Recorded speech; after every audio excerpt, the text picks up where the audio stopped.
Culture Soccer.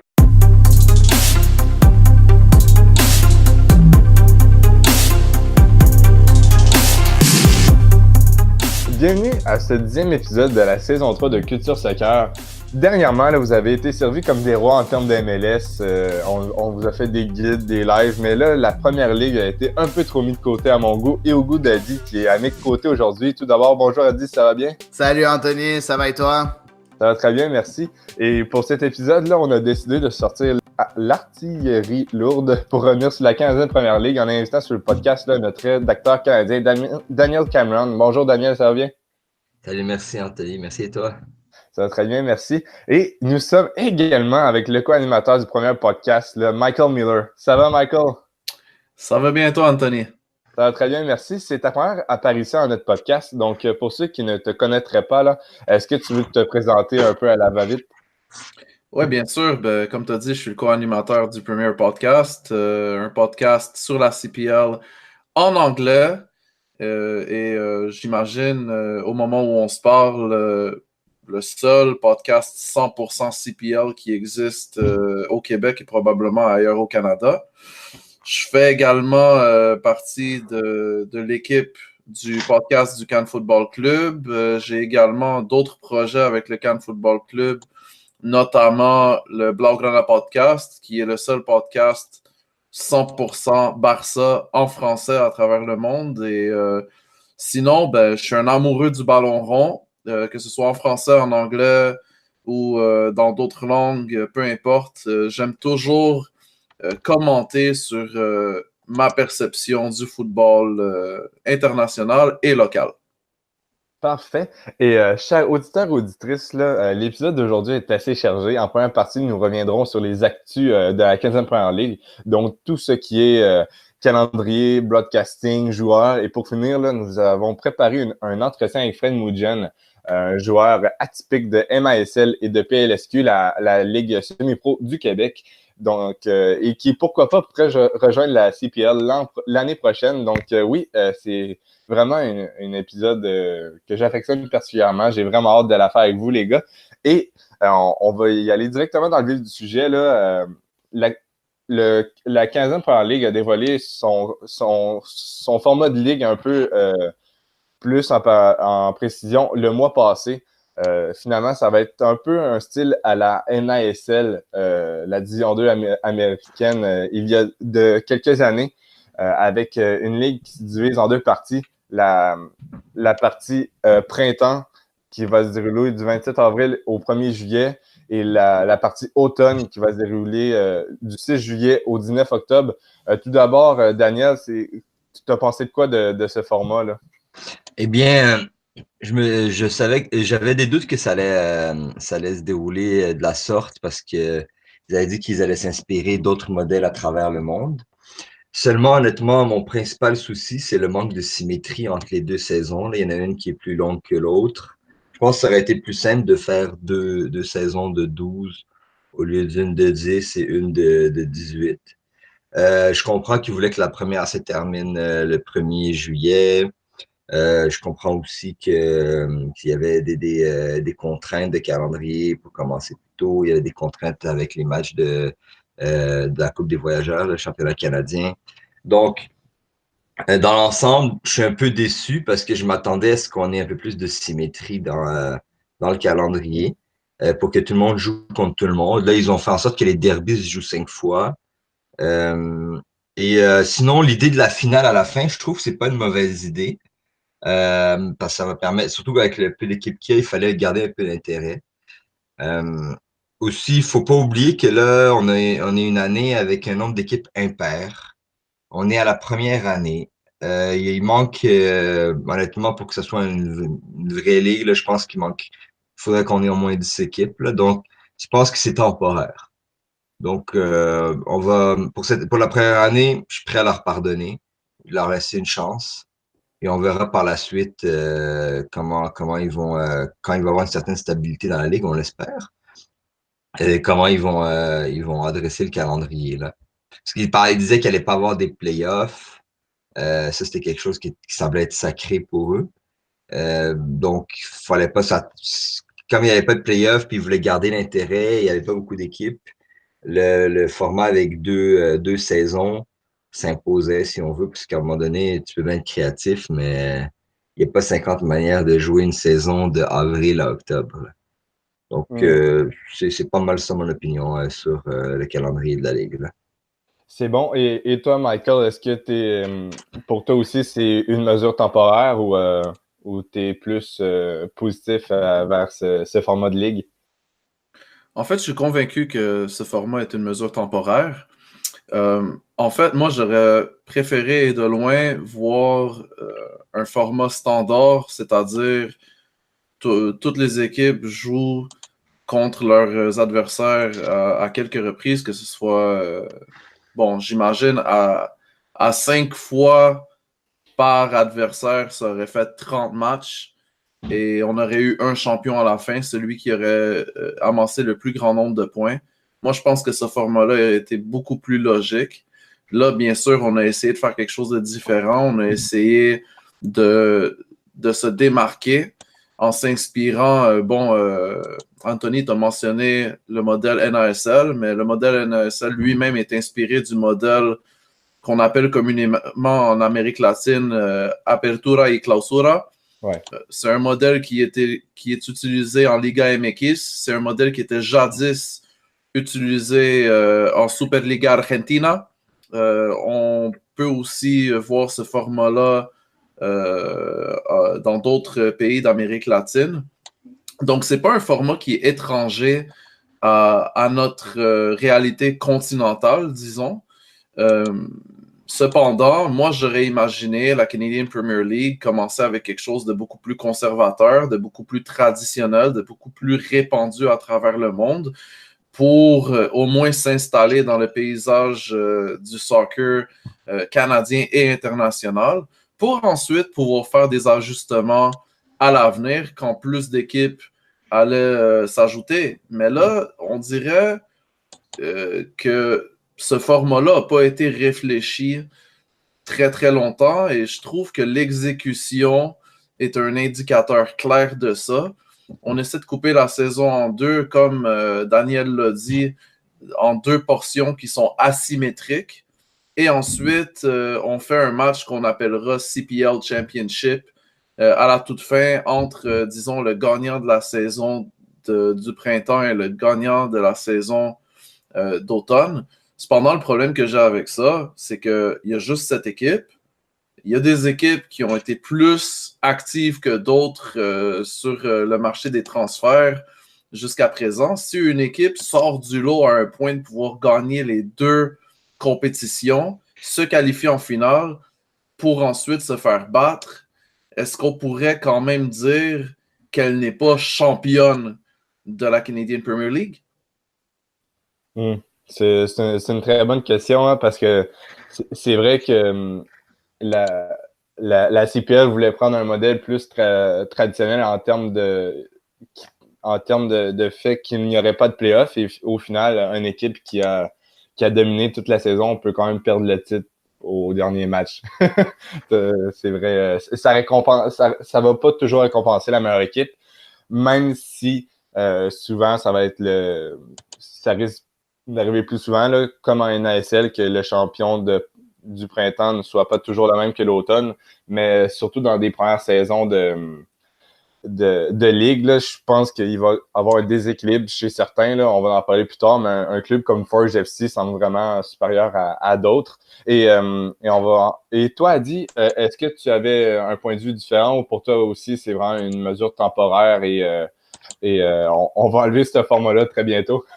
En fait, oui, je pense que c'est une mesure temporaire. Après, je ne sais pas combien de temps elle va être en place. Peut-être que ce sera pendant 2 ans, peut-être que ce sera juste pour la première année. Daniel l'a mentionné, comme quoi l'année prochaine, c'est possible c'est possible, c'est presque assuré qu'il y ait des expansions. On s'attend à un minimum de 3 pour passer à 10 l'année prochaine. Après, on a déjà vu au début de l'année avec le gros coup du Fury d'Ottawa qui a décidé de ne pas rejoindre la Ligue. Est-ce que c'est possible qu'il y ait d'autres expansions qui décident de faire de même aussi? En tout cas, il y a tellement de... je vous conseille d'aller voir l'article de Daniel, excellent sur Culture Soccer, qui parle des possibles expansions en 2020. Merci. Vraiment un excellent article. Il y a beaucoup de villes qui sont excitées de recevoir une équipe de soccer au Canada. Donc, je pense que point de vue des participants et des villes participantes, on n'aura pas de mal à passer à 10, surtout si la première saison est un succès. Maintenant, par rapport au match final, je suis d'accord que il n'y avait pas trop le choix de faire un championnat final. Après, c'est vrai, la question que Michael a dit, est-ce que si c'est le même club qui participe, qui gagne les deux ligues, comment ils vont faire? Ils vont devoir choisir le meilleur deuxième, c'est sûr, en additionnant les points des deux championnats. Puis celui qui est en deuxième position va être en finale. Si jamais à ce moment-là, le meilleur club qui a gagné les deux championnats perd, c'est vrai que ça cause un problème à la parité dans la ligue. Je suis complètement d'accord. Après, je pense que la Canadian Premier League, la première ligue canadienne n'avait pas trop le choix. Pourquoi? Il ne faut pas oublier que il faut que le premier, qu'un des clubs soit qualifié l'année prochaine en CONCACAF League, qui est un peu l'équivalent, pour ceux qui ne savent pas, de l'Europa League en Europe. Et à ce moment-là, il y a juste 3 équipes qui participent et je pense qu'ils ont voulu faire un temps d'arrêt entre l'attribution de ce titre-là et une autre partie d'une autre saison. Donc, ils l'ont divisé en 2. Une chose que je trouve un peu désagréable, c'est qu'il y a certaines équipes qui vont jouer 5 fois contre une même équipe, tandis que ils vont jouer 4 fois contre d'autres équipes. Donc, point de vue parité, c'est pas l'idéal. Il fallait s'y attendre. Il y a 7 équipes dans la ligue. Donc, il va y avoir un certain déséquilibre. Oui, et pour vous, là, vous ne trouvez pas ça un peu logique qu'à cette équipe, la CPL ait le vouloir scinder le calendrier en 2? Parce que, honnêtement, je crois que, admettons, tu amorces une saison puis tu sais que tu vas affronter la même équipe 5 fois. Des fois, ça peut être long, surtout si l'équipe te domine, tu sais que tu vas avoir 5 défaites au cours de la saison. Est-ce que vous pensez que la Ligue a voulu diviser la saison en 2, justement pour que tu penses vraiment du 27 avril au 1er juillet, tu penses seulement à là et au final, tu vas juste affronter l'équipe à 2 ou 3 reprises? Est-ce que vous pensez que justement c'est pour réduire un peu le manque d'intérêt qu'il va y avoir quand tu sais que tu vas juste affronter 6 équipes différentes? Par exemple, Daniel, si tu veux. Oui, ben en fait, la Ligue s'est pas cachée de son intention d'avoir choisi cette méthode-là pour cette raison-là, parce que ça permet de recommencer à zéro. Surtout que le niveau de la Ligue est vraiment inconnu. Donc, tu fais une première saison, supposons que ça se passe pas bien, ben là, peut-être tu fais des ajustements dans ton effectif. Je sais pas s'il va y avoir un petit mercato entre les deux, parce qu'il y a comme une semaine seulement. Il y a 5 jours. Il y a 5 jours, c'est ça, encore pire, merci. Donc, est-ce que tu auras le droit, est-ce qu'il y aura une petite fenêtre de transfert à ce moment-là? Est-ce qu'on va être on va être dans le mercato international? Je sais pas si ça va être, si la CPL va prévoir une petite fenêtre aussi. Donc, c'est clair que c'est une des intentions parce que quand il n'y a pas beaucoup d'équipes, il y a des chances. Qu'est-ce qui peut être bien, c'est qu'il n'y a pas beaucoup d'écart entre le premier et le dernier. Mais comme tu as dit, s'ils vont s'affronter 4 ou 5 fois, il y a des chances qu'à la 3e ou 4e fois, tu sais déjà que tu vas manger une valise. Ouais. Si tu sais que tu es à Halifax et que tu vas te déplacer en Alberta pour manger une valise, tu vas peut-être pas envoyer ton équipe première puis les fatiguer puis les blesser pour faire un gros déplacement. Là, ça permet de mettre un peu de piquant, recommencer à zéro. Le problème, ce qui m'embête un peu, c'est comme je l'avais dit, c'est le manque de symétrie. Donc, quelqu'un va être champion avec 10 matchs, l'autre va être champion avec 18 matchs. Aussi, le fait que il n'y a pas le même nombre d'équipes, matchs contre chaque équipe, ça crée un peu ça peut faire en sorte que quelqu'un est plus avantagé que l'autre. Ça fait aussi en sorte qu'il y a des déplacements que tu vas faire plus que d'autres, comme Halifax et Pacific FC vont s'affronter 5 fois. Donc, il y en a un des deux qui va faire plus de voyages que l'autre. Fait que là, cette équipe-là risque peut-être d'être plus fatiguée que l'autre. C'est des éléments comme ça que on n'est pas. Le pays est grand, les déplacements sont grands. une raison de plus que de respecter un peu certaines parités dans la répartition des matchs. Après ça, ça va faire en sorte qu'il y a aussi plus de matchs parce que je crois qu'ils ne voulaient pas faire deux championnats de 12 équipes, de 12 matchs, pardon, parce qu'ils trouvaient que ça n'allait pas être assez. Mais faire un de 10 puis un de 18, est-ce que ça règle, est-ce que 4 matchs de plus, ça va changer quelque chose? Je sais pas. Ouais, ouais. Et les gars, est-ce que vous êtes du même avis de Daniel sur le sujet? Ben moi, Michael, ouais. en fait, je suis pas d'accord avec Daniel sur un point. C'est quelque chose qu'on entend beaucoup d'ailleurs. C'est pas juste Daniel qui le dit. On ne connaît pas le niveau de la Canadian Premier League. Moi, je suis pas d'accord avec ça. Quand on regarde les signatures qui ont été faites, puis quand on regarde les staffs d'entraîneurs, on peut avoir une bonne idée de ce à quoi ça va ressembler. Si on voit l'origine des joueurs qui ont été signés en termes de dans quelle ligue qui ont évolué dans le passé ou encore de leur cheminement. Je donne un exemple. On voit beaucoup de joueurs qui viennent des ligues inférieures américaines, USL, USL League One, USL League Two. On voit des joueurs qui viennent de League One Ontario, de PLSQ. On voit des joueurs qui viennent de 3e, 4e division européenne. Donc, la Canadian Premier League s'assume quand même très bien en ce qui a trait à son niveau. Je pense pas qu'elle essaie de proposer un projet qui est comparable à la MLS, par exemple. Elle sait très bien dans quelle sphère qu'elle va se retrouver. Donc, moi, je pense que la décision de faire 2 saisons séparées, c'est pas vraiment relative au niveau de la compétition. Moi, je pense que c'était plutôt une façon de se différencier et de faire du buzz. Juste la façon que la nouvelle a été annoncée, elle a été faite par voie de communiqué avec très peu de détails offerts et ça a occasionné un raz-de-marée de commentaires sur les réseaux sociaux. Et ça, c'est de la publicité gratuite pour la Canadian Premier League. Le fait de faire quelque chose de différent pour justement que les gens en discutent, fassent des publications, fassent des débats, ça a suscité une certaine excitation chez les supporters de soccer à travers le pays. Et les médias alternatifs s'en sont vraiment beaucoup intéressés.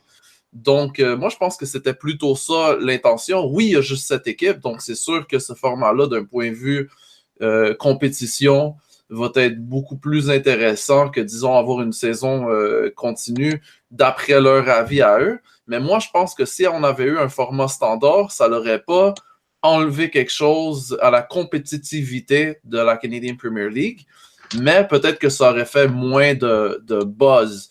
Mais maintenant que le buzz est créé, on va continuer à surfer un peu sur cette vague d'attention qu'on a eue grâce à ça pendant peut-être 1, 2 ou 3 saisons. Et ensuite, on pourrait potentiellement revenir à un format beaucoup plus traditionnel, c'est-à-dire, comme je disais un peu plus tôt, un championnat qui se fait sur une seule table pendant une saison. Et à la fin, on pourrait couronner un championnat. Et si on manque, disons, d'intérêt par rapport à ce format-là, ben, il y aurait toujours l'opportunité de se rabattre sur le championnat canadien ou encore peut-être même créer une CPL League Cup comme qu'il se fait dans d'autres nations à travers le monde. Mm. Et toi, Adi, est-ce que tu as un dernier mot sur les calendriers? Non, je pense que tout a été dit d'après moi, donc c'est quand même, en tout cas, j'ai hâte de voir ce que ça va donner. Je pense que tout a été dit par Daniel et Michael. Je suis complètement, j'ai plus rien à ajouter de ce point de vue-là. J'ai juste hâte que ça commence parce que là, ça commence à être long. Ouais, ouais, et d'ailleurs, Adi, là, dans les mêmes moments, là, la Canadian Soccer Business a annoncé un partenariat d'une durée de 10 ans avec Mediapro pour les droits de diffusion. Pour toi, Adi, comment tu as perçu cette nouvelle là, quand même historique? Et on voit que vraiment le Canada cherche la sécurité en allant chercher un partenariat de 10 ans. Qu'est-ce que tu en as pensé? C'est un énorme coup fait par la Canadian Premier League. Un énorme coup. On s'entend que c'est un géant des médias sportifs à travers le monde, surtout dans le soccer dernièrement. Michael pourra nous parler, étant un grand fan de la Liga. C'est ridicule combien ils font une belle promotion de la Liga, surtout du Classico entre Barcelone et Real Madrid. Ils ont gagné les droits en Ligue 1 en France qui commence en 2020. Ils ont gagné les droits en Serie A en Italie. C'est quand même un gros qui vient s'immiscer dans l'univers du soccer canadien. Moi, je suis très, très content. Ça amène aussi une certaine sécurité à cette ligue-là. Le monde ont peur que ça tourne un peu comme la CSL, qui est l'ancienne ligue professionnelle du Canada, la Canadian Soccer League, qui n'a pas marché, qui a dû arrêter arrêter complètement en 92, j'arrive pas à trouver le mot. Arrêter en 92. Voilà, exactement. En 92, donc ils avaient peur de ça, et je trouve qu'avec une certaine sécurité, avec des droits comme ça amène une certaine légitimité à la Ligue. D'un autre côté, il ne faut pas oublier qu'ils ont annoncé déjà qu'en France, vu qu'en 2020, la Ligue 1 va être retransmise, que la Canadian Premier League sera retransmise aussi en France. Donc, on gagne, même si je suis sûr que Mediapro ne payera pas pour ça en plus, mais c'est ça que le soccer canadien a besoin, de la visibilité. Et ils vont en avoir gratuitement, sans faire grand-chose, grâce à ce partenariat avec Mediasport, déjà en France. Puis ça ne m'étonnerait pas de les voir un peu partout, que ce soit en Espagne, que ce soit en Italie ou dans les autres pays où ils ont gagné les droits aussi. Je trouve que c'est un énorme coup. C'est sur 10 ans, donc aussi Mediapro croit au produit, ce qui est quand même assez intéressant. Je suis curieux de voir comment ça va être transmis. Je sais que Mediapro a mentionné qu'on aura accès à la Ligue sur différentes plateformes. Est-ce que c'est possible qu'il y ait une chaîne de télévision et une application streaming et plusieurs autres façons de retransmettre les matchs? Je ne sais pas, mais j'espère qu'on aura le choix pour les gens qui n'ont pas le câble, qui puissent avoir accès à travers une app, pour les gens qui n'aiment pas trop l'Internet, qu'ils y aient accès avec la TV. En tout cas, qu'il y ait cet accès assez gratuit et pas trop cher au début, juste pour promouvoir cette ligue-là. Et toi, Michael, est-ce que tu es du même avis qu'il a dit que vraiment c'est historique et qu'il ne pouvait pas faire mieux? Je partage tout à fait l'enthousiasme de Hadi par rapport à Mediapro, une compagnie, comme il l'a mentionné, que je connais très bien puisque je couvre beaucoup les activités de la Liga. C'est vraiment un monstre médiatique qu'on ne peut vraiment pas comparer avec quoi que ce soit qui existe ici au Canada ou encore aux États-Unis en termes de médias sportifs. Tu sais, je veux dire, ils couvrent la Liga, ils couvrent la Serie A, la Ligue 1 maintenant, et ils viennent ici non seulement avec un contrat, mais ils viennent ici avec des idées. Et je pense qu'ils peuvent venir implanter leurs meilleures pratiques, les pratiques qu'ils ont développées pendant des années et des années en Europe. Et ils peuvent, si l'exécution se fait de la façon qu'on peut imaginer, ils peuvent vraiment révolutionner le paysage médiatique en termes de sport au Canada. Maintenant, moi, j'ai aimé justement le fait qu'ils gardent la porte ouverte à des collaborations avec des canaux de télévision standards ou sur le câble. Est-ce qu'on pourrait les voir diffuser des matchs en partenariat avec CBC, avec TSN, avec Sportsnet, avec RDS, avec TVA Sport? Sait-on jamais? Mais le fait d'avoir une entreprise avec autant de professionnalisme et avec une tradition d'excellence qui s'occupe non seulement de la Canadian Premier League, mais de l'équipe nationale masculine, de l'équipe nationale féminine, de League One Ontario, ils viennent vraiment prendre soin du soccer canadien at large. Le seul bémol que j'ai par rapport à ce contrat, c'est malheureusement celui qui reste orphelin de toutes ces ententes-là, et j'ai nommé la première ligue de soccer québécoise, qui se retrouve encore indépendante de Canadian Soccer Business et de ce fait, qui ne pourra pas profiter de ce contrat de télévision. Et toi, Daniel, il y en avait deux enthousiastes. Est-ce que toi, tu es aussi enthousiaste? En tout cas, moi je le suis. Je trouve qu'ils ne pouvaient pas trouver mieux. Moi, je suis aussi enthousiaste parce que c'est une grande chaîne au niveau international. Moi, mon seul souci, c'est est-ce que ça va être diffusé à la télévision? Parce que oui, il y a une partie de la population qui regarde beaucoup la télévision en ligne. Il ne faut pas oublier qu'au Canada et même au Québec, il y a une grande partie de la population qui n'a pas accès à l'Internet haute vitesse. Donc, cette population-là, elle est limitée à la télévision traditionnelle. Et je veux dire, est-ce qu'on veut que ça reste une niche? Est-ce qu'on veut que ce soit accessible à tout le monde? Moi, c'est sûr que ce qui serait bien, c'est que Mediapro ouvre une chaîne et offre des services en ligne. Là, il y a beaucoup de questions qu'on se pose.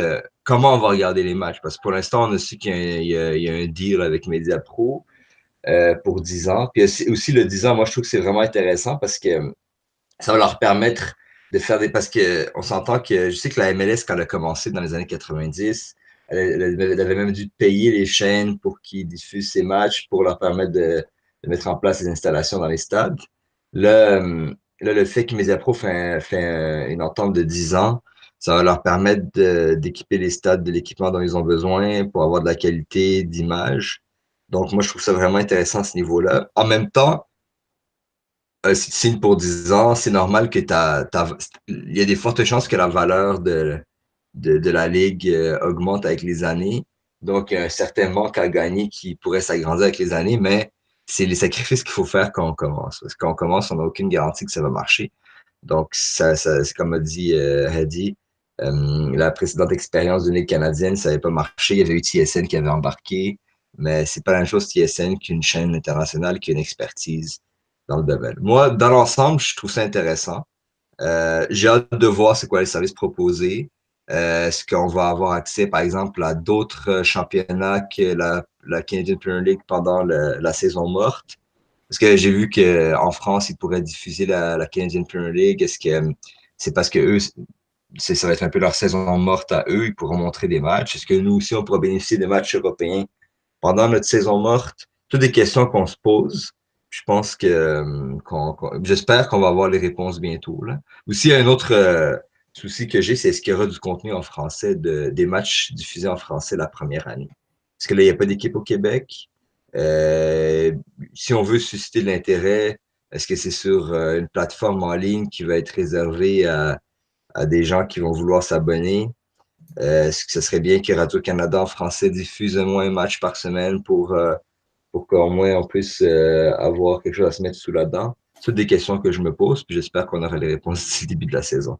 J'aimerais ajouter par rapport à la couverture en français, je pense que si jamais ils offrent le produit en France en 2020, je pense qu'il y a quelque chose, ils ont dû penser à une couverture en français aussi. Je pense pas que en France, ils vont offrir du contenu en anglais. Donc, ouais, moi, sincèrement, je suis pas très inquiet de ce point de vue-là. Je pense qu'ils veulent profiter de la saison pour aussi offrir du contenu en français, pas juste au Canada, mais aussi en Europe. En tout cas, si je peux me permettre un commentaire à ce sujet, les gars, si la Canadian Premier League est couverte en français, j'espère qu'elle sera couverte par des Canadiens francophones et non par des Français. Je suis d'accord avec toi. Je te remercie d'avoir apporté cette Ouais, ce moi point. aussi, je suis 100% d'accord avec toi, Michael. Je pense qu'il faut aussi que ce soit des gens qui connaissent les joueurs, qui connaissent la ligue et non pas juste parce que tu travailles dans un média que tu es bien sur le CV, mais que tu n'as aucune idée c'est quoi le Canada, que tu te retrouves à commenter des matchs de la Ligue professionnelle du Canada. Il faut quand même un certain niveau d'expertise et il faut que ce soit des gens locaux. Oui, je suis complètement d'accord avec toi. Oui, et d'ailleurs, les gars, là, si vous n'avez rien à rajouter sur le broadcasting, le contrat de diffusion, on va y aller avec vos joueurs qui vous intéressent le plus en l'entente de cette saison 2019. Environ, pourquoi pas, un top 3 des joueurs que vous avez le plus hâte de voir aller. Donc, on va commencer avec Daniel. 3 joueurs là, que tu as hâte de voir sur les terrains canadiens. Moi, évidemment, il y a Chouanière. Désolé, je l'ai pris, les gars.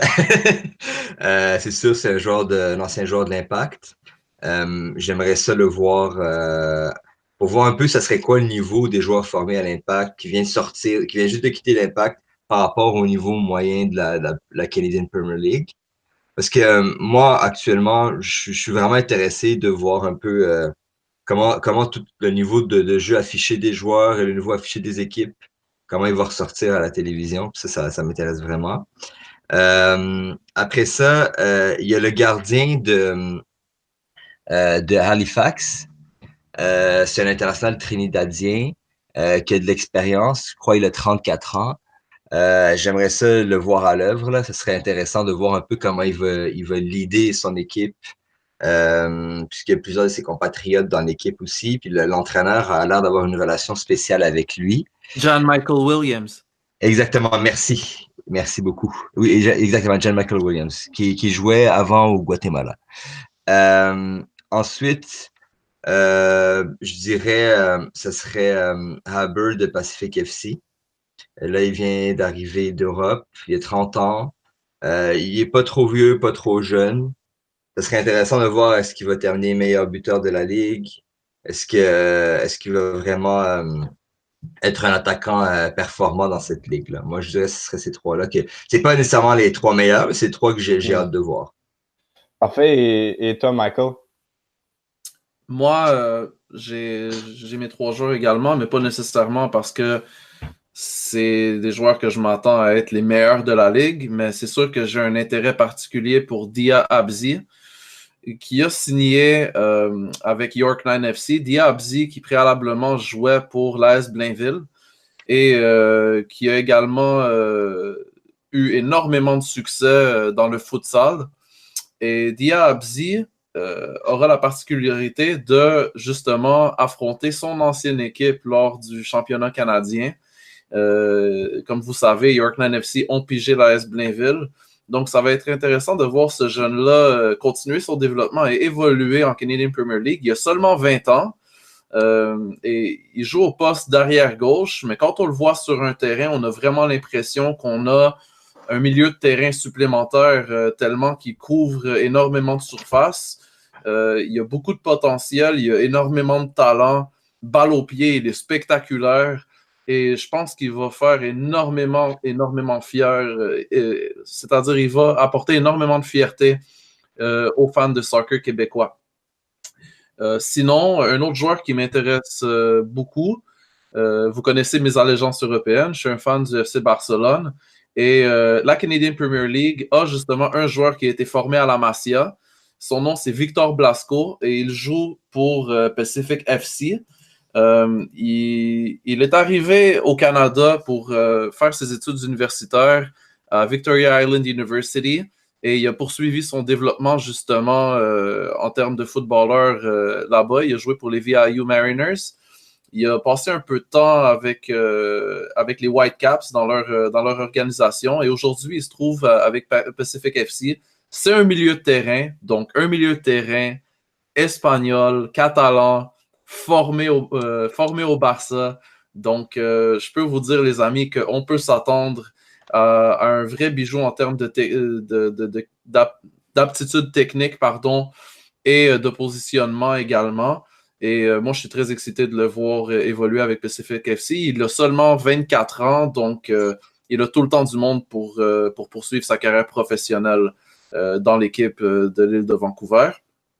Et finalement, le dernier mais non le moindre, un joueur qui m'intéresse pour qu'est-ce qu'il vient apporter en termes d'expérience et en termes d'expertise à la Canadian Premier League.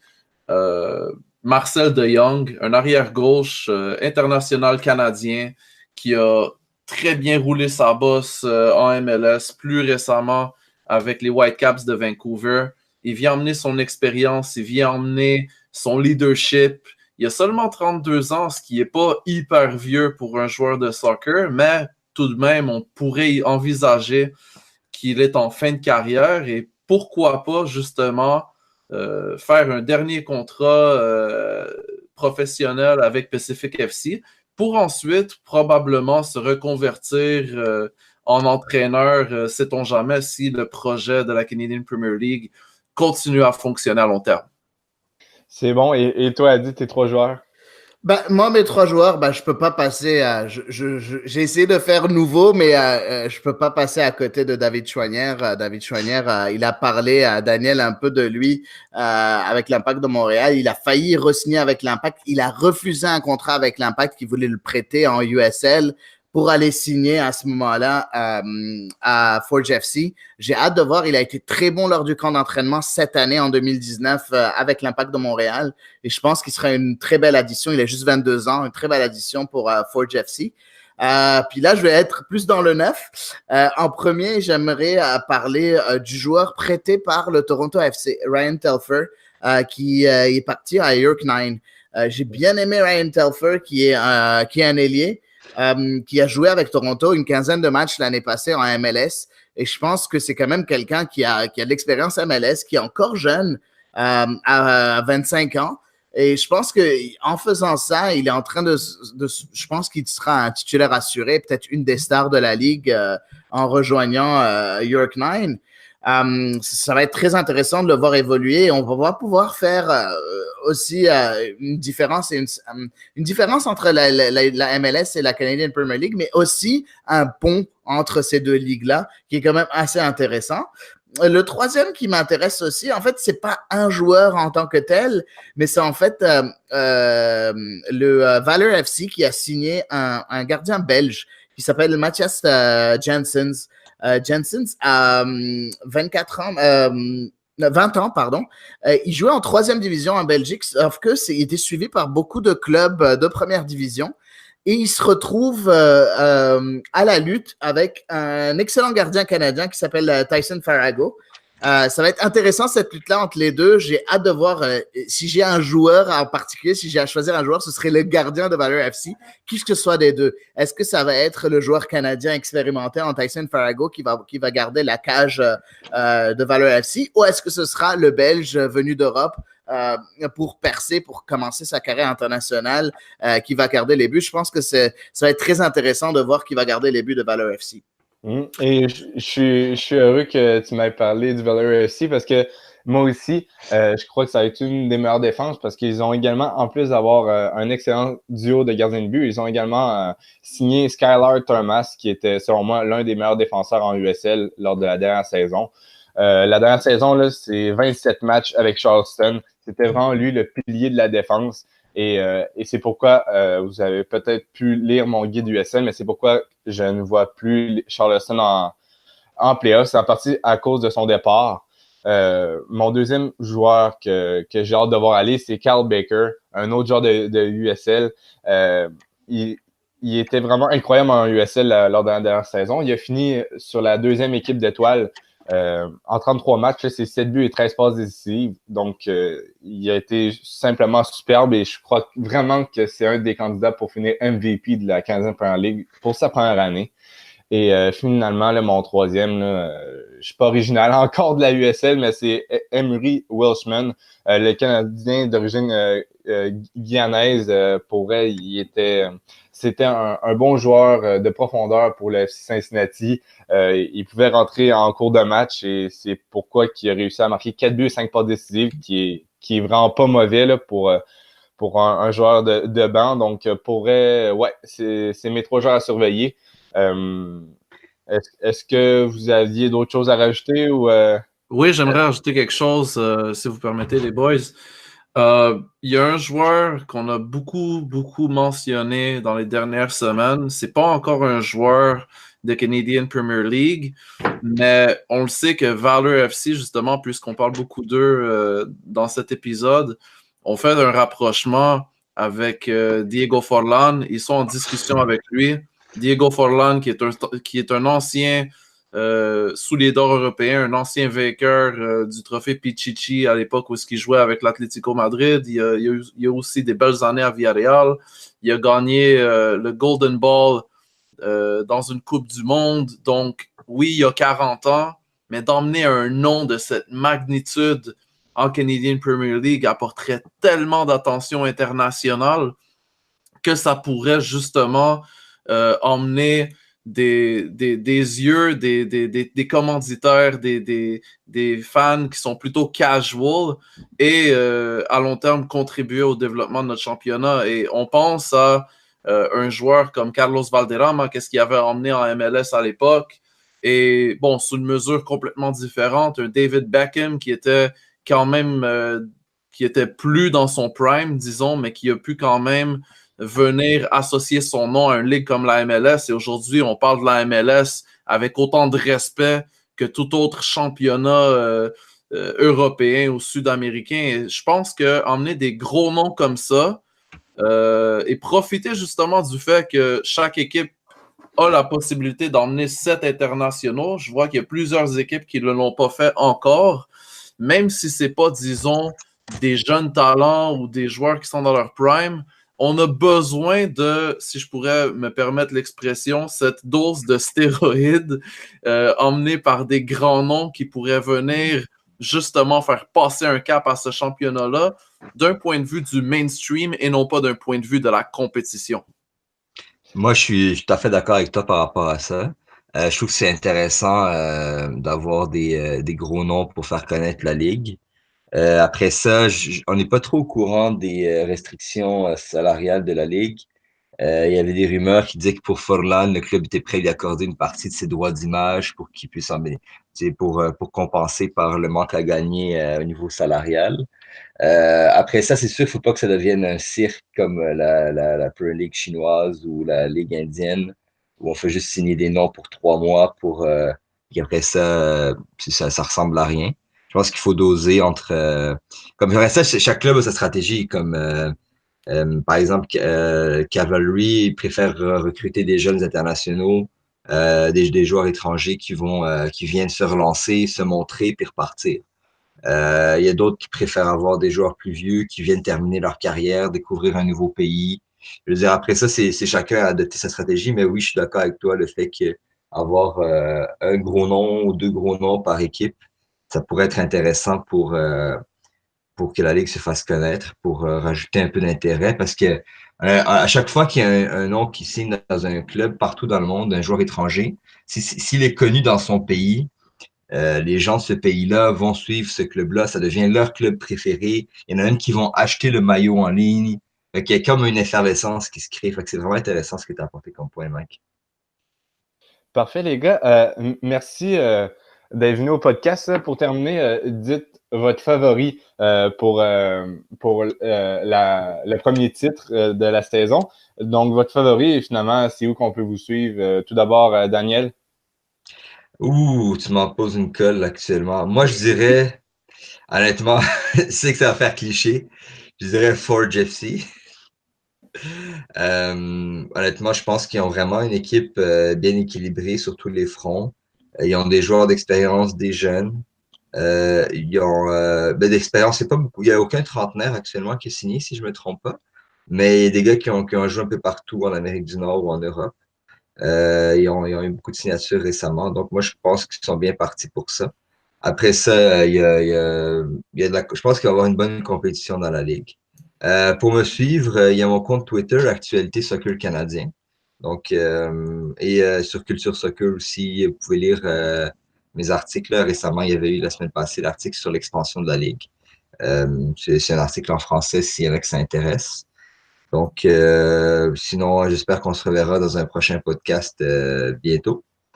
Je vous remercie à tous de m'avoir invité là. C'est nous qui te remercions. Et toi, Michael?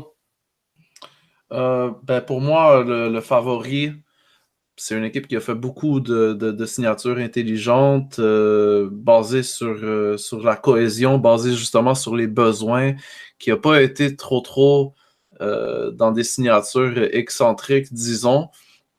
qui a un bon noyau composé de joueurs canadiens, mais avec l'apport de quelques étrangers. Un entraîneur danois avec une excellente réputation également. Donc, j'ai nommé Pacific FC. J'aime beaucoup ce qu'ils ont fait. Ils ont été chercher des Canadiens expérimentés je crois qu'ils sont bien partis pour être en tête du tableau du moins une des deux compétitions pour se rendre justement dans cette grande finale de Canadian Championship, c'est-à-dire de Canadian Premier League Championship. Sinon, pour me suivre, vous pouvez me suivre dans mon compte personnel, @MikeMillerFC. Vous pouvez me suivre également dans les comptes Twitter, Facebook et Instagram du Premier Podcast. Donc, toujours le même handle, @CPL Podcast, ou encore sur Facebook, simplement tapez Premier Podcast et vous verrez notre magnifique logo. Un écusson rouge avec un drapeau canadien et un ballon de soccer. Il est difficilement méconnaissable. Ou si vous aimez le FC Barcelone, vous pouvez me suivre @BlaugranaPod sur Twitter et sur Instagram, ou encore ma page Facebook Blaugrana Podcast, un podcast que j'anime avec mon collègue Alec Avendano. Sinon, continuez à suivre le soccer, continuez à encourager le soccer local et à démontrer au monde entier que le Canada est une nation de soccer. Merci, Michael. Et toi, Adi, ton favori? Écoute, ça se voit, Michael, qu'on fait le premier podcast ensemble. Hein? Je choisis aussi la même équipe avec le Pacific FC. Oui, il a parlé des signatures intelligentes. Je pense à Marcel De Jong, je pense à Victor Blasco, dont Michael a parlé plus tôt. Je pense aussi à Marcus Haber. J'en ai parlé pendant, je pense, un autre podcast où je disais comme quoi il était quand même assez important. C'est quelqu'un qui a eu une bonne carrière en Europe. On parle aussi d'un vétéran avec Nakajima Ferran qui a aussi un peu parcouru le monde. Il a joué en MLS aussi. Et surtout de Noah Verhoeven que j'ai hâte de voir, qui était avec le Canada des moins de 23 ans, qui est quand même un très, très bon joueur. J'ai hâte de voir ce que ça va donner aussi. Je pense que Pacific FC a vraiment un mix de talents qui est quand même assez important. Je pense que ce sera le favori, et en tout cas en termes d'effectifs, c'est l'effectif que je vois avec le plus de cohésion de mon point de vue à moi. Après, les surprises peuvent arriver, et ainsi de suite. Pour me suivre, je pense que vous savez tous, Culture Soccer, Premier Podcast avec Michael Miller, et aussi mon compte personnel, @MLS en folie. N'hésitez pas à me suivre. C'est bon. Et moi, personnellement, mon favori, j'aimerais bien y aller avec le Valor qui a vraiment c'est basé sur une défense, mais j'ai vraiment en tête, c'est sûr, j'ai pu l'enquêter un peu de plus près grâce à mon article sur le FC Edmonton, mais vraiment, je crois que le FC Edmonton peut être un favori dès la première année, puisqu'ils auront déjà la cohésion, une chimie. Il y a plusieurs joueurs qui viennent de l'académie. Sinon, ils sont allés chercher d'anciens joueurs de la NASL comme Karim Moses ou James Marcelin et d'anciens de leur club NASL également comme Tommy Ameobi. Donc, pour moi, là, ça va être le FC Edmonton. Et pour me suivre, c'est @AnthonyMLS sur Twitter, mais également là, sous le compte de Nagil, @FrenchieNash sur Twitter. Donc, c'est mes deux seuls comptes. On va vous laisser avec une entrevue avec Frederico Mugen, joueur du Utica City en MASL et de Longueuil en PLSQ. Donc, bonne écoute et merci à tous. Parfait.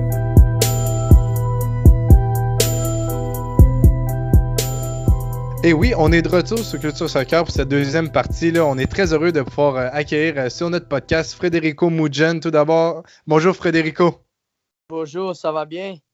Ça va très bien, merci. Et on est encore avec Adi Raphaël. Adi, ça va toujours bien?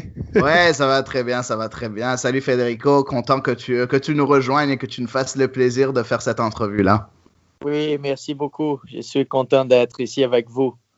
toi, Frédérico, là, tu es un joueur qui a joué dans plusieurs pays et récemment, là, tu as joué pour l'équipe de Longueuil en PLSQ. Euh, mais tu as vraiment un chemin particulier. Tout d'abord, tu es né au Brésil. C'était comment de grandir dans l'un des meilleurs pays de foot?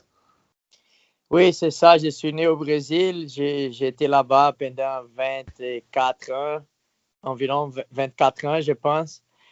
Oui, c'était très bon. Je me souviens que depuis que j'ai 5 ans ou 6 ans, j'ai joué au soccer à chaque jour avec mon père, avec mes amis sur la plage, à l'école, partout. C'est juste ça au Brésil. On jouait au soccer, même dans la maison. Ma mère n'était pas très contente, mais c'est ça qu'on faisait, jouer au soccer. Et c'est pour ça que j'ai joué au soccer encore, je pense. Et ensuite, en 2004, tu décides d'aller en Amérique du Nord. Tout d'abord, est-ce que tu peux nous raconter comment tu as eu des contacts avec l'Université de Lincoln Memorial au Tennessee et pourquoi tu as décidé de rester en Amérique du Nord par la suite? Oui, à l'époque, c'était 2004, mais en 2002, je me souviens que j'ai joué avec une équipe de la deuxième division au Brésil, avec les U21 de Havaï. Et je me souviens qu'il avait 2 Américains qui étaient là pendant 3 mois juste pour s'améliorer et apprendre le soccer au Brésil. Et j'étais le seul qui parlait un peu d'anglais. Et les deux m'ont parlé beaucoup de la ligue universitaire aux États-Unis et même au soccer professionnel aux États-Unis. Il me disait que Freddy, tu devrais aller aux États-Unis jouer, tu as beaucoup de potentiel, etc.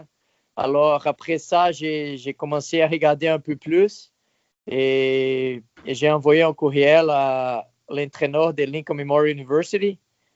Et après ça, il a dit, Fred, viens, je te donne un full scholarship, viens jouer avec nous. Tu vas finir l'université ici, tu vas jouer au soccer à un bon niveau. Et après, tu peux commencer à jouer au soccer professionnel parce qu'il croyait aussi que j'avais beaucoup de potentiel. Et c'est ça que j'ai fait. En 2004, je suis parti au Tennessee. Je ne parlais pas trop d'anglais, juste un peu. Je ne connaissais rien. C'était quelque chose de spécial. J'ai bien aimé mon expérience et je suis très content que je suis allé aux États-Unis pour jouer au soccer universitaire. Oui, et ensuite, tu as rejoint l'université de Clemson, qui est l'une des plus grosses universités en termes de soccer. Il y a des joueurs comme Thomas McNamara de Houston, Cal Fisher, l'ancien de l'Impact, ou même Joe Bendick, l'ancien gardien d'Orlando, qui y sont passés. C'était comment d'évoluer là, dans cette grande université? Oui, j'ai joué avec Joe Bendick. Il était notre 12e gardien, imagine, quand j'étais là-bas. Il était le rookie cette année. Et très bon gardien. Non, c'était une très bonne expérience. C'est la même chose que j'ai dit aux jeunes de Montréal, des jeunes brésiliens. Je suis allé en premier moment en division 2, ça veut dire que c'est une université plus petite au Tennessee. J'ai marqué beaucoup de buts et après, beaucoup de portes étaient ouvertes pour moi. Et je suis allé à Clemson parce que c'était le numéro 1 du pays en 2006. Et notre équipe était très forte, très physique. Les entraînements sont vraiment forts. Je me souviens que je ne pensais pas que j'allais finir un entraînement parce que c'était trop dur. Mais c'est comme ça au soccer universitaire dans les universités plus grandes. C'est vraiment physique. Ils s'entraînent beaucoup. Et c'est vraiment une belle expérience pour apprendre, bien sûr, l'anglais pour moi, j'ai été à l'université, que c'était une bonne université aussi, mais aussi au côté soccer, d'avoir l'opportunité de jouer et aussi avoir une belle opportunité après de commencer à jouer au soccer professionnel aux États-Unis et ici en Amérique du Nord. Oui, exactement. Et après, bon, tu as eu un petit passage en PDL, puis après, tu as rejoint l'Impact de Montréal en 2007. Comment se sont passés tes contacts? Comment se sont passés les contacts avec l'Impact de Montréal? Est-ce que tu as aimé l'expérience que tu as eue avec l'Impact de Montréal? Oui, j'ai été invité pour aller au combine de la MLS, mais aussi au combine de USL parce que, comme tu viens de dire, j'ai joué à PDL. J'ai marqué beaucoup de buts aussi. J'étais le MVP de la PDL en 2006, 2005, 2006, les meilleurs buteurs. Alors, presque toutes les équipes de USL à l'époque, comme l'Impact de Montréal, les Rochester Rhinos et d'autres équipes, même des équipes de MLS étaient intéressées. Et je me souviens qu'au combine de USL, j'ai connu Nick DeSantis. Il parlait beaucoup avec moi, avec mon agent. Et à l'époque, l'Impact de Montréal était l'équipe plus forte de la USL. Et après plusieurs offres, moi et mon agent, on a décidé d'aller avec l'Impact de Montréal. Je suis très content que j'ai joué avec l'Impact de Montréal. J'ai connu ma femme. Aujourd'hui, j'ai un petit garçon avec elle. C'était une équipe bien organisée, bien structurée. Nick DeSantis était l'entraîneur. Joey Saputo, c'est le même propriétaire que maintenant. Des gens qui sont vraiment sérieux. Alors, c'était quelque chose d'intéressant pour moi. C'était très bon. Je me suis blessé après, je pense, 7 matchs. Alors, c'était difficile pour moi. Je n'ai pas joué beaucoup avec l'Impact de Montréal. Je pense qu'environ 10 matchs. Et après, j'étais blessé. J'ai fait une chirurgie à Montréal. Mais c'était une belle expérience. J'ai bien aimé mon petit passage avec l'Impact de Montréal en 2007. D'accord. Et puis après 2007, bon, t'es parti à l'extérieur du pays, on en parlera un peu plus tard, mais en 2012, tu es retourné au Québec et tu as joué dans le club de la PLSQ L'Assomption, où tu as été meilleur buteur en 2012 et 2013, 2014, en fait 5 années de suite où tu as été le meilleur buteur de la Ligue en PLSQ. Déjà, comment se sont faits les contacts avec l'Assomption? Pourquoi avoir choisi l'Assomption? Pourquoi revenir en PLSQ, pas rester à l'étranger? Oui, après l'Impact de Montréal, j'ai joué avec Minnesota, après en Europe, après en Arabie, Oman, aux côtés de l'Arabie Saoudite et tout ça. Et je voulais vraiment rester à Montréal, comme j'ai dit avant. Ma femme, ma famille, tout ça, ils habitent à Montréal. Et je ne voulais pas juste continuer à faire le tour du monde pour jouer au soccer. J'ai joué aussi dans la Major Indoor Soccer League que je joue présentement. Alors, j'ai cherché vraiment une équipe proche de Montréal pour jouer au soccer 11 contre 11 pendant l'été. Et finalement, en 2012, la première ligue de soccer du Québec est arrivée. Et il avait un joueur il a aussi joué avec l'Impact de Montréal. Il s'appelle Abraham François. Il était un défenseur central. Et il était avec l'Assomption. Il m'a envoyé un message. Il a dit, Freddy, viens jouer avec nous ici à l'Assomption. C'est une nouvelle ligue semi-professionnelle au Québec. Et après ça, l'équipe m'a envoyé un contrat. C'était un bon contrat pour être une ligue semi-professionnelle. Alors, j'ai signé le contrat et c'est pour ça que j'ai décidé de rester au Québec. Comme ça, j'ai pu jouer au soccer à l'extérieur, 11 contre 11 pendant l'été. Mais aussi après, j'ai pu partir, j'ai pu venir ici aux États-Unis pour jouer dans la Major Indoor Soccer League. Et comme ça, j'ai pu rester chez moi à Montréal avec ma famille et rester plus proche. Exactement. Et puis après, tu as quitté l'Assomption, puis tu es parti rejoindre le CSMRO, donc Mont-Royal Outremont. Est-ce qu'il y a une raison pourquoi tu as quitté l'Assomption, que tu as voulu jouer au CSMRO? Qu'est-ce qui s'est passé pour changer d'équipe? Oui, l'Assomption, les premières années, les deuxième année, c'était très bon avec Nick. À Saint-Cyr, il était le propriétaire, Alain Bernier aussi. Et c'était très bon, mon salaire, tout bien organisé. Mais je pense qu'à partir de la troisième année, ils sont partis et l'équipe n'avait pas beaucoup d'argent, n'était pas bien organisée, pas beaucoup de gens dans les staffs pour organiser le club. Et après ça, je voulais rester parce que j'ai bien aimé l'Assomption, la ville, les partisans, même les gens du club, l'entraîneur qui était Marco Torrens aussi. un bon entraîneur, un très bon gars aussi. Mais pas d'argent, pas bien organisé. Je devrais changer d'équipe. Alors, j'ai cherché dans la ligue. J'ai pensé qu'Outremont, c'était l'équipe plus forte et peut-être plus organisée, bien organisée de la ligue. J'ai envoyé un message à Luc Brutus, qui c'est le président et l'entraîneur. Et après ça, j'ai signé le contrat avec Outremont.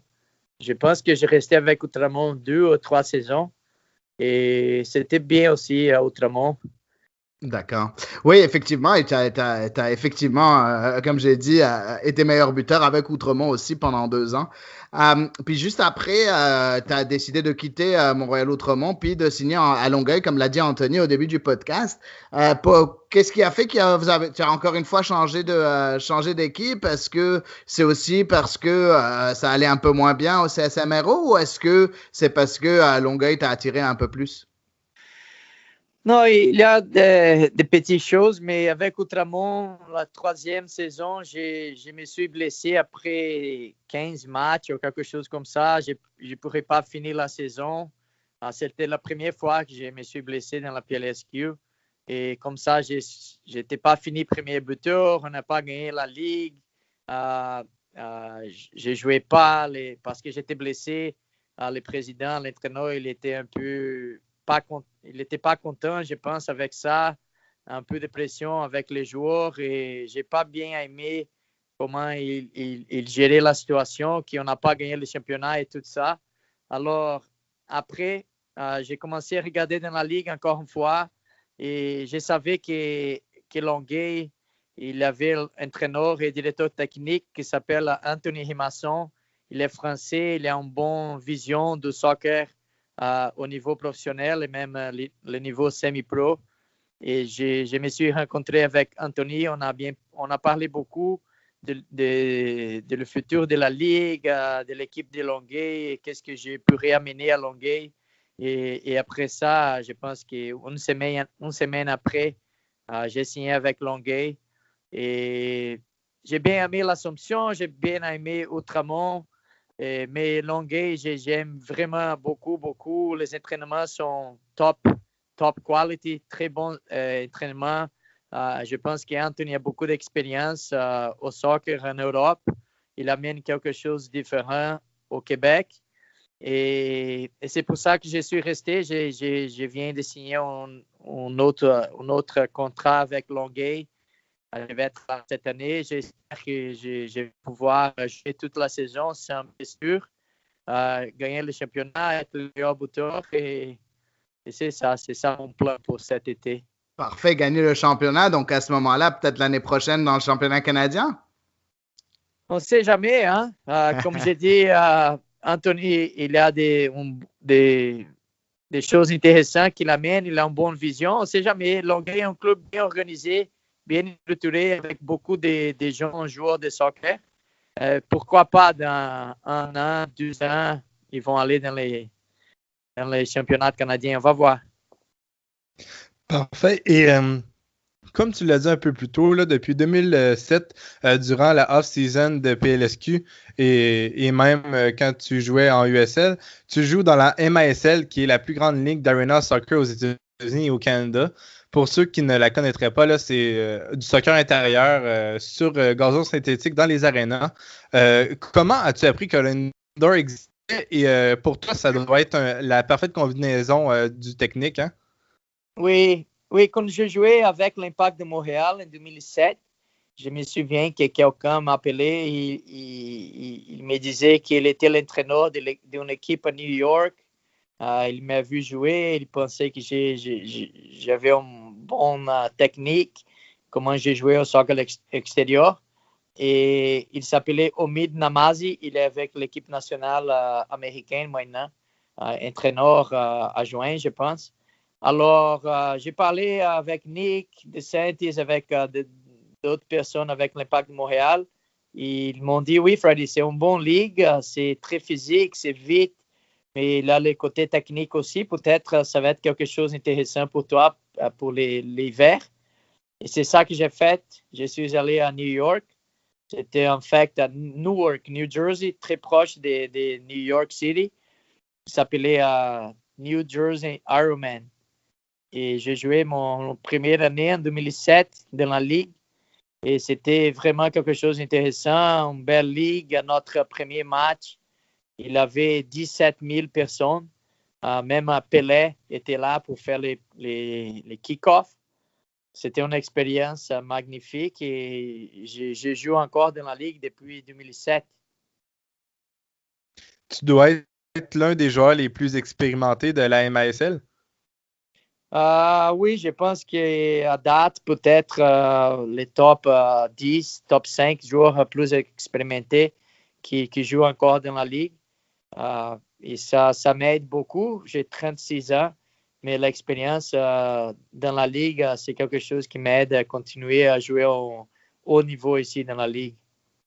Oui, et d'ailleurs, on a eu la chance là, au podcast de recevoir des joueurs comme Sofiane Tergou ou bien Yann Ekra qui ont déjà joué dans la MASL, mais il y a également des joueurs vedettes de USL comme Kenardo Forbes des Riverhounds de Pittsburgh qui évoluent. Aimerais-tu que la MASL devienne à l'année longue ou bien pour toi, là, durant la off-season, c'est bien assez, c'est le parfait mélange entre le soccer extérieur et intérieur? Oui, pour moi, financièrement, ce serait mieux si on joue 12 mois. Mais j'aime comme la Ligue est juste 5-6 mois. Et après, je peux rester, comme j'ai dit avant, chez moi à Montréal et jouer avec Longueuil. Et j'ai mon camp de repêchage pour les universités américaines et canadiennes à Montréal aussi. Alors, j'ai pu m'occuper de ça. Pour moi, ça marche très bien. Kenardo Forbes, que tu viens de mentionner, il jouait ici avec l'équipe que je joue maintenant. Il est vraiment un très bon joueur. Hein? Il joue très bien au soccer extérieur, mais au soccer indoor ici, à l'intérieur, il est très bon aussi.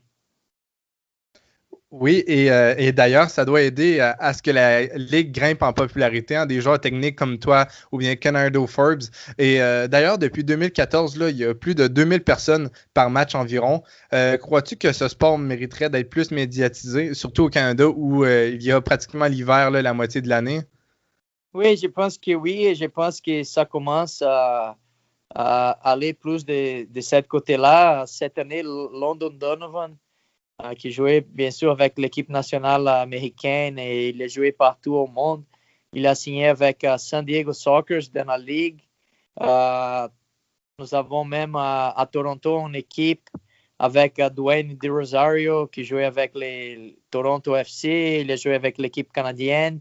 Alors, des gens comme ça commence à donner plus de visibilité à la ligue et même des matchs.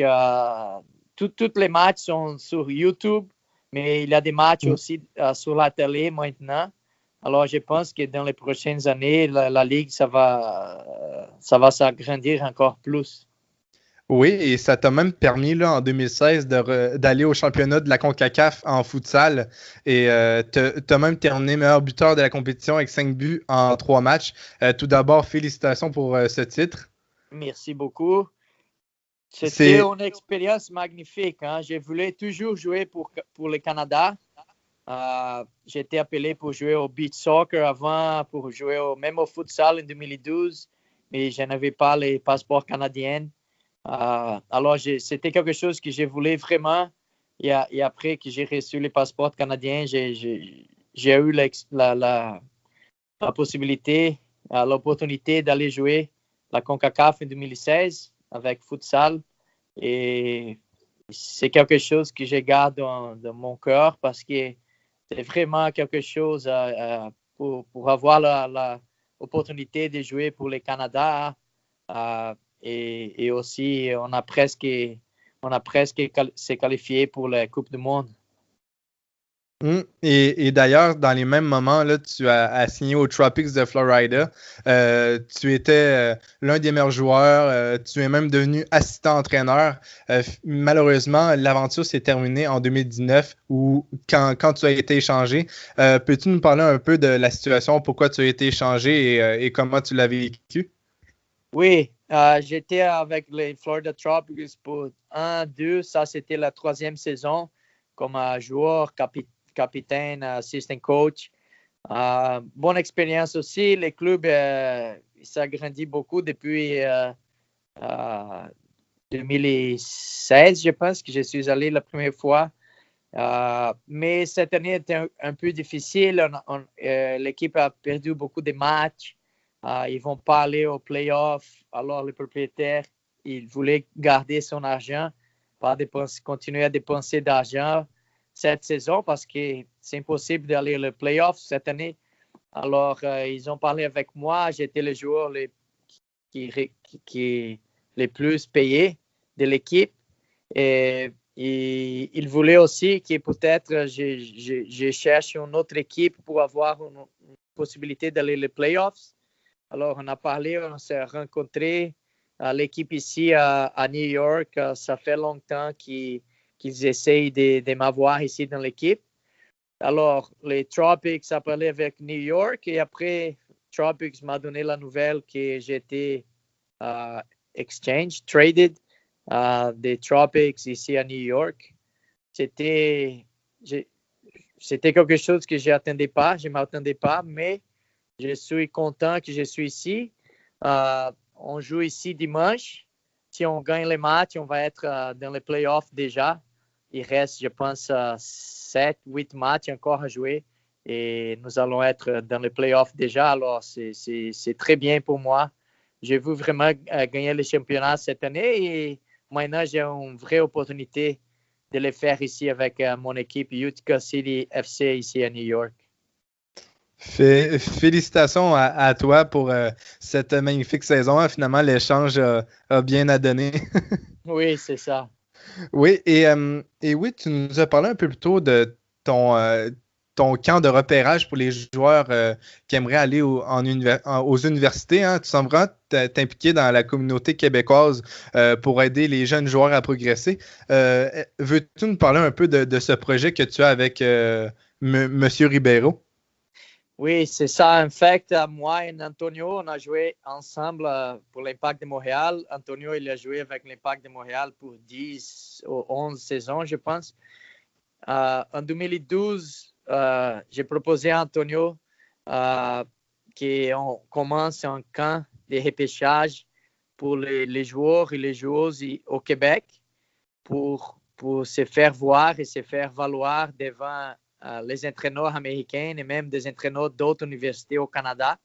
Il a bien aimé qu'est-ce que j'ai lui présenté. Et en 2012, on a commencé doucement avec les camps de repêchage. On avait 4 entraîneurs et 30 joueurs. Et des 30 joueurs, je pense 6-7 joueurs étaient repêchés. Et les entraîneurs m'ont dit, Freddy, écoute, tu as quelque chose de vraiment intéressant ici parce qu'il y a des bons joueurs. Alors, en 2013, on a refait les camps, mais on a ajouté les filles aussi. Et 2014, 15, 16, jusqu'à maintenant, à chaque année, le camp est plus grand. Plus d'entraîneurs universitaires sont intéressés d'aller à Montréal pour aller au camp, pour chercher des joueurs et des joueuses. Alors, à chaque année, on a plus de filles, plus de garçons et plus d'entraîneurs. Et je suis vraiment content parce que c'était quelque chose qui a changé ma vie. J'ai joué au soccer universitaire et après, j'ai commencé à jouer au soccer professionnel. C'est une bonne expérience de vie, mais aussi, tu vas avoir ton diplôme universitaire après et aussi avoir la chance de jouer au soccer professionnel si c'est quelque chose d'intéressant pour les joueurs. Alors, je suis vraiment fier, moi et Antonio, de donner cette chance-là à nos jeunes au Québec, les filles et les garçons. Et on est vraiment passionnés. On travaille vraiment fort à chaque année pour améliorer les camps et donner plus d'opportunités à chaque joueur qui vient au camp de repêchage. Et depuis 2012, nous avons aidé presque 100 filles et garçons ensemble qui sont déjà partis avec des bourses universitaires pour jouer au soccer et étudier dans plusieurs universités américaines et canadiennes. Parfait, c'est vraiment un très beau projet que tu as là et j'aime ça parce que je trouve que surtout du côté des féminines, bon, les côtés masculines avec la CanPL, ça va aller un peu mieux au Canada. Peut-être au Québec l'année prochaine, si jamais il y a une expansion. Mais ce qui m'intéresse, c'est surtout les féminines où il n'y a pas de ligue professionnelle au Canada, pouvoir aller aux États-Unis, pouvoir se faire voir pour ces jeunes joueuses québécoises. On espère avoir de plus en plus de jeunes joueuses québécoises intégrer l'équipe nationale féminine dans le futur. C'est un excellent projet. Je te souhaite beaucoup, beaucoup de succès cette année avec Longueuil. J'espère vraiment que tu remportes enfin le titre parce que tu le mérites vraiment. Puis après une carrière aussi avec plein de succès comme ça, vraiment une carrière très, très intéressante. Merci beaucoup pour les mots. Et c'est ça, j'ai vu vraiment gagner le championnat. Je suis fier aussi, comme tu as dit, pour les camps de repêchage, parce que tu as dit que c'est important d'aller peut-être aux États-Unis, mais qu'est-ce qu'on fait vraiment, c'est de donner la visibilité aux garçons et aux filles au Québec. S'ils veulent rester au Québec, c'est aussi une bonne option parce que nous avons des belles universités au Québec. Mais il y a des gens qui veulent rester au Canada, mais peut-être aller à Toronto, aller à Vancouver, aller plus loin. Mais il y a d'autres gens qui cherchent vraiment les universités américaines. Alors, c'est ça qu'on fait. On donne des opportunités pour venir se faire voir et après décider s'ils vont rester au Québec, États-Unis ou même rester au Canada dans des autres provinces. Mais merci beaucoup pour l'interview ici, pour votre temps. Vous êtes vraiment gentil. Merci à toi, Frédérico. Pour tous ceux qui voudraient te suivre, toi personnellement, et ton camp, c'est où qu'on peut vous suivre, là? Oui, je suis vraiment présent dans les réseaux sociaux, Facebook, Instagram, Twitter, juste @FredMoujin, F-R-E-D Moujin, M-O-O-J-I-N.